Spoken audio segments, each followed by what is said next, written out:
Vamos, parte 4. Mano, isso aqui vai até parte 10 fácil. E Do jeito que ele tá farmando, viu? Você acha que ele vai parar? É. Ele só vai parar quando eu encerrar o caso. Essa Ray Kelly era casada com essa mina, mas ele forjou a identidade dela e casou com ela adolescente jovem. Daí só aconteceu merda com ela, até acabar com a morte dela em um avião. Caralho, mano. Sabia que o Diddy tem um processo acusando ele de explodir o carro de um rapper com um coquetel molotov? Tá porra. Imagina que 6 pessoas diferentes entraram com um processo diferente contra o Diddy, tudo no mesmo dia. 6 processos diferentes num dia só. E é um pior que o outro. Oxe, ele ficou mais novo. Pessoas, ok? Rejuvenesceu. Não são mulheres. Quer dizer que vários homens tomaram coragem, sim, para expor os abusos sexuais que eles teriam sofrido com o Diddy. Embarca comigo nessa máquina do tempo agora, vamos viajar juntos, dia por dia. E vamos ver o que rolou de denúncias e investigações. Vamos passar por todas as datas que marcaram essa trajetória bizarra dos crimes do P. Diddy. Vamos lá. Ele é um reptiliano. Por isso que, por isso que ele vive há milhares de anos. Bom, eu tô gravando esse vídeo no dia 16 de outubro Ele é o de homem mais 2024. velho da Terra. Isso significa que faz exatamente 11 meses que o caso dele começou a explodir. Pensa só nisso, tem menos de um ano que a Cassie Ventura processou o Diddy. E a partir dela, sim, né, foram várias outras supostas vítimas que se encorajaram a falar. Não é tanto tempo assim, mas de lá pra cá muita coisa aconteceu. Tá com embelezamento. Muitos segredos foram revelados, teve muitas ações da polícia, dos advogados de defesa, dos promotores, dos juízes, das vítimas.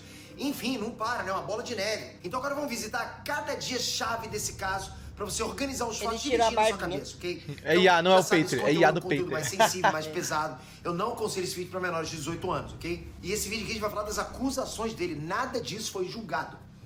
Cuidado muito com o que a gente propaga na internet quando a gente não tem um veredito final, né? Nós não somos juízes. Linha do tempo, novembro de 2023. 16 de novembro. Caralho. Bom, talvez você nem lembre o que você tava fazendo esse dia, mas eu aposto que ele foi inesquecível pro Diddy.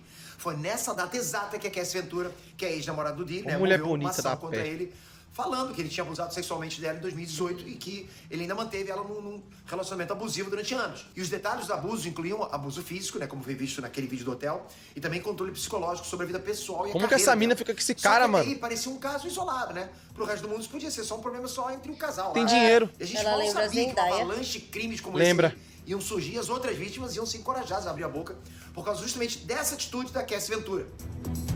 17 de novembro. Supremas. Nesse dia, uma bomba foi controlada com outra bomba. De um jeito inesperado, o processo de 30 milhões de dólares da Cassie Ventura foi resolvido literalmente no dia seguinte, depois dele ser aberto. O valor do acordo não foi revelado, mas a Cassie Ventura deu uma entrevista dizendo que ela e o Diddy resolveram essa situação de uma forma amigável entre os dois, né? Amigável. Isso levou um triplex na cabeça do público, pensa. Como assim? 24 horas depois o processo não existia mais? Suspeito, né? A primeira coisa que todo mundo pensou é que, pô, o Diddy deve ter comprado o silêncio da Cassie. Mas o advogado do P. Diddy veio a público aí garantir que esse acordo não era, de forma alguma, uma prova de que o Diddy estava admitindo a culpa das coisas. Ele era inocente das acusações e eles simplesmente preferiram resolver isso fora da justiça. Ou seja, um acordo, tipo, não vamos entrar na justiça. 23 de novembro. Depois de um balde de água fria com o processo da Cassie Ventura, parecia que o incêndio estava apagado. Mas era só o começo. Na semana seguinte, né, que tudo começou, uma mulher chamada Joy Dickerson Neal aproveitou a onda e abriu Oxe, parece a Cassie. alegando que ele abusou sexualmente dela e gravou tudo em segredo quando ela ainda era uma estudante em 1991. Só essa alegação já indicava que o buraco era muito mais embaixo. Mas a gente nem imaginava o quanto. Ah, e nesse mesmo dia, uma outra mulher que decidiu não se identificar acusou o Diddy e o cantor Aaron Hall de abusar dela e de uma amiga também dela, também no início dos anos 90, né, quando eles se conheceram no evento da MCA Records em Nova York. Dezembro de 2023. 6 de dezembro. Os dois processos ativos já tinham ligados alarmes contra o Diddy, mas todos eles eram muito antigos, né, dos anos 90. Isso podia ter passado a impressão de que o Diddy fez as coisas terríveis no passado e que talvez tivesse parado por aí. Mas não foi isso que aconteceu. 15 dias depois, o Diddy foi alvo de outro processo de agressão sexual. Uma outra mulher, também não quis ter o nome divulgado, acusou o Diddy de ter drogado ela, né? E assim ela foi vítima de um estupro coletivo em 2003, quando ela tinha 17 anos. Caralho. Não tinha mais jeito. As acusações Coletivo, só bro. se agravando, né? Se amontoando lá, montando uma figura do Diddy como um criminoso pra lá de perverso. Fevereiro de 2024. 26 de fevereiro. Pouco mais de 3 meses tinham se passado desde o primeiro processo da Cassie Ventura, e de lá pra cá, ela e mais 3 mulheres já tinham relatado crimes graves. Daí chegou a hora de um homem também tomar coragem para expor o que ele sofreu na mão do Diddy. O produtor, Lil Rod Jones, processou o Diddy alegando que ele foi forçado a aceitar investidas sexuais de amigos do Diddy e também foi obrigado a fazer performances sexuais com garotos de programa. tudo sob ordens do Diddy. E foi com esse processo no início de 2024 que pela primeira vez se falou das festas de tráfico sexual. E o Lil Rod falou que nessas festas tinham mulheres menores de idade e drogas ilegais à vontade. E que muita gente importante, né, tinha envolvimento nisso. O Lil Rod citou grandes executivos de gravadoras e até o Príncipe Harry. Mas em resposta a isso, os advogados do Diddy falaram que essa citação do Príncipe Harry é uma mentira de lavada. Maio de 2024. 19 de maio. Esse foi um dos meses mais agitados nesse caso, ok? A ex-namorada do Diddy, a Cassie Ventura, que começou tudo lá atrás, né? Ela voltou pro jogo e veio a público se pronunciar. Isso porque o canal CNN teve acesso e publicou aquele vídeo lá de 2016. Aquele vídeo bizarro do Diddy agredindo a Cassie no corredor do hotel. Vocês já viram isso, né? Vídeo aí foi... O vídeo tomou todas as manchetes na época e por isso ela veio no Instagram dizer que a violência doméstica que ela sofria com o Diddy quebrou ela, mas que ela estava em busca de se recuperar dos traumas. Isso fez muita gente voltar a pensar que o tal acordo, né, feito lá um dia depois, logo depois do processo que ela abriu, pode não ter sido tão amigável quanto eles disseram. 22 de maio. 2 dias depois do vídeo da Cassie viralizar, outra mulher tomou coragem. A ex-modelo Crystal McKinney entrou com uma ação judicial contra o Diddy, acusando ele de drogar e abusar sexualmente dela dentro de um estúdio de gravação em Nova York em 2003. 24 de maio. Mais 2 dias se passaram e a autora April Lampros moveu uma ação contra o Diddy também em Nova York por 4 agressões sexuais entre 1995 e 2001. E essas agressões incluem 2 estupros e uma vez que ele supostamente teria forçado ela a se drogar. 29 de maio. Caralho, o cara é o Demon, mano. Nessa altura o Diddy já tava com uns 6 processos aí nas costas. Aí a parada vai ficando cada vez mais alarmante. Para nunca. Nesse dia 29 de maio, os investigadores federais começaram um movimento que um dia ia levar os acusadores do Diddy para testemunhar diante de um júri. Já que a maioria dos que entraram com ações judiciais contra ele já tinham sido entrevistados pelos investigadores, né? O que indicava que os promotores estavam, sim, querendo acusar alguém. Mas até que nenhuma acusação do Estado tinha sido apresentada ainda, né? Mas eles estavam, sim, se preparando para isso. Setembro de 2024. 16 de setembro. Foram 4 meses de silêncio até que o P. Diddy fosse surpreendido com a prisão. Durante esse tempo, estava rolando lá um indiciamento contra ele e foi nesse dia que a casa caiu. Agora era o Estado americano contra o Diddy. Nossa. 17 de setembro. Bom, no dia seguinte da prisão do Diddy, um tribunal federal em Manhattan revelou que existiam acusações contra ele por extorsão, tráfico sexual e transporte de pessoas para se envolver em prostituição. E o tribunal ainda alegou que ele abusou, ameaçou e coagiu mulheres e homens do convívio dele para satisfazer desejos sexuais e usou de chantagem para proteger a reputação e esconder as atitudes dele. Nesse mesmo dia 17 de setembro, né, um mês atrás, a juíza Robin F. Tarnowski protocolou um memorando acusando P. Diddy e outros cúmplices de atearem fogo num carro de uma pessoa não identificada lá, Oxe, desenho. usando um coquetel Molotov. Essa acusação, inclusive, coincide com outra acusação feita pela ex-namorada dele, a Cassie Ventura, que disse naquele processo aberto no ano anterior que o Diddy explodiu um carro do rapper Kid Cudi. Porra. 18 de setembro. Fazia só 2 dias que o Diddy tinha sido preso e os advogados dele relataram que ele estava passando por condições horríveis no centro de detenção metropolitano no Brooklyn. Por isso, nesse mesmo dia, eles entraram com um pedido de fiança, oferecendo 50 milhões de dólares, dizendo que o Diddy poderia ter monitoramento por GPS 24 horas por dia e visitas restritas. Tudo isso para esperar o julgamento em liberdade. Mas nada disso é suficiente. O juiz distrital, Andrew Carter, ele negou esse pedido de fiança e disse que as condições não eram suficientes para garantir a segurança da comunidade. Pois é, o juiz entendeu que o Diddy solto por aí representava risco para a sociedade. Porra! 24 de setembro.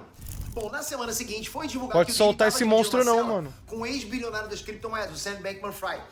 Enquanto isso, o Diddy seguia lá aguardando a equipe dos advogados, tentando de tudo para tirar ele dali. Os advogados queriam tirar ele dali de qualquer jeito, né?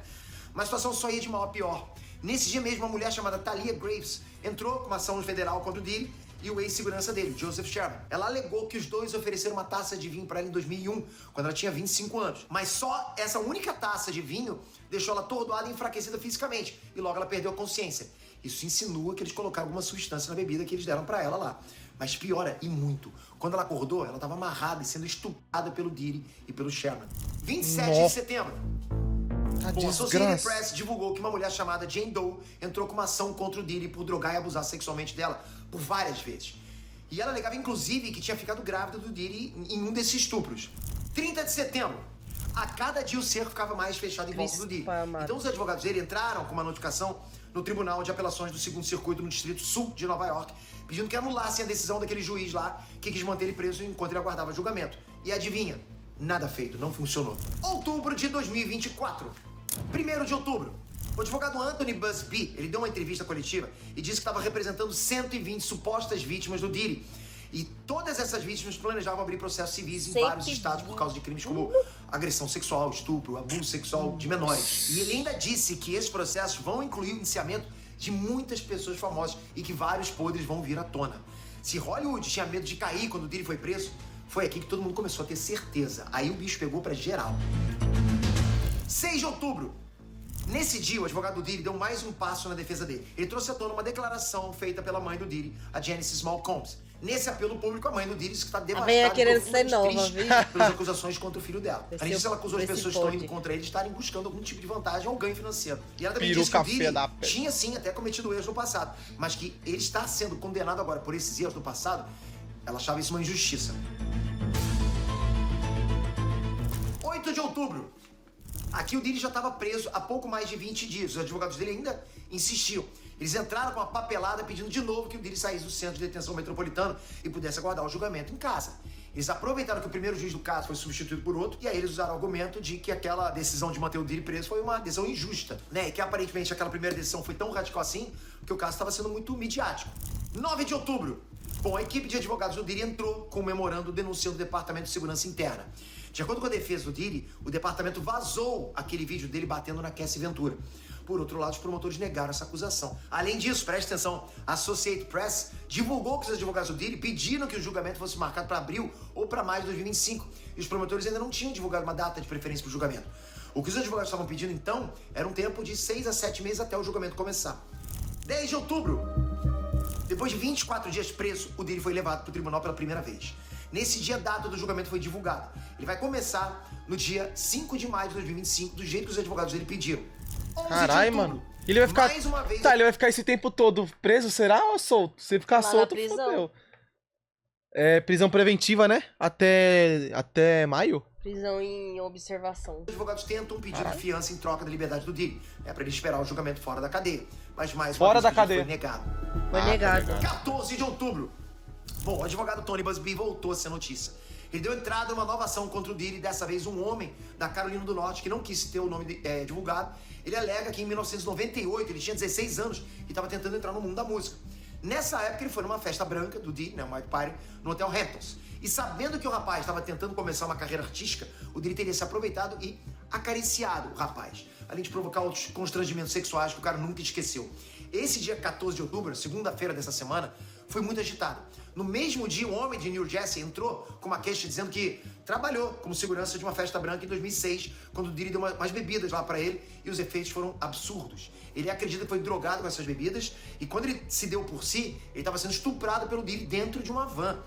E essa segunda-feira foi muito longa, né? Caralho. Ainda nesse dia, uma outra mulher que preferiu não ser identificada entrou com uma ação contra o Diddy por causa de um acontecimento que supostamente nada passa ileso. em 1995. Nem homem. Ela contou que ela e o Diddy estavam na mesma festa e ele pediu pra eles irem conversar em particular e tal, né? Bom, até aí nada estranho, né? Bom, Nem nada estranho homem, se nem fosse nada. eu pedindo pra conversar em particular com você, mas o Diddy, pô, pelo amor de Deus. Pois é, mas essa mulher conta que assim que eles ficaram sozinhos, ele bateu a cabeça dela contra a parede e estuprou ela. Ele ainda ameaçou ela, dizendo que se ela contasse isso pra alguém, ela ia desaparecer.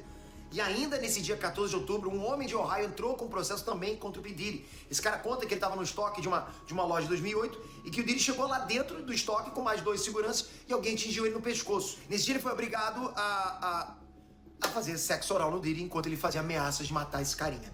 Pra piorar, essa loja também foi indiciada como ré nesse processo, porque nessa época aí ele tentou denunciar o Diddy e a loja não só ignorou a tentativa de denúncia, como também demitiu esse cara pra manter a boa relação da marca com o Diddy. Você acha que acabou? Caralho. Não, que nada. A segunda-feira rendeu, cara. Um homem da Geórgia disse que foi numa festa do Diddy e possivelmente recebeu a bebida com drogas em 2021. Ele disse que bebeu e ficou paralisado. Ele não conseguia se mexer nada, né? Mesmo tendo Droga consciência, mesmo pesada. tendo vontade, ele queria se mexer, mas não conseguia. E o pior disso é que foi só ficar assim que o Diddy, pelo menos mais 2 outros homens lá, abusaram sexualmente dele. Cara, isso pra mim é tipo jogos mortais, cara. Tão cruel Mano, quanto. que absurdo. E pra encerrar esse dia cheio de denúncias tensas, uma mulher que também não quis ter o nome divulgado processou o Diddy por causa de um episódio lá que aconteceu em 2004. Na época ela era universitária, tinha 19 anos, e ela e uma amiga foram convidados para uma festa do Diddy que rolou perto do campus lá que ela estudava. Ela e a amiga foram pra festa e durante a noite o Diddy ameaçou matar elas, obrigou elas a beberem e usar drogas, né? Molestou e estuprou as duas.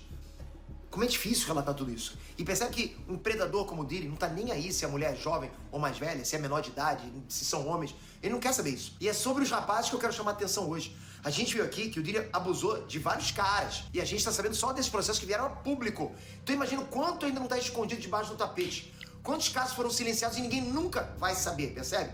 Os meninos são vítimas sexuais invisíveis. Esse é o tipo de vítima que vai ter mais dificuldade de denunciar o agressor por causa de uma série de questões que ainda são complicadas hoje em dia, né? Tem muito tabu, muito preconceito, muita vergonha, muita desconfiança, enfim.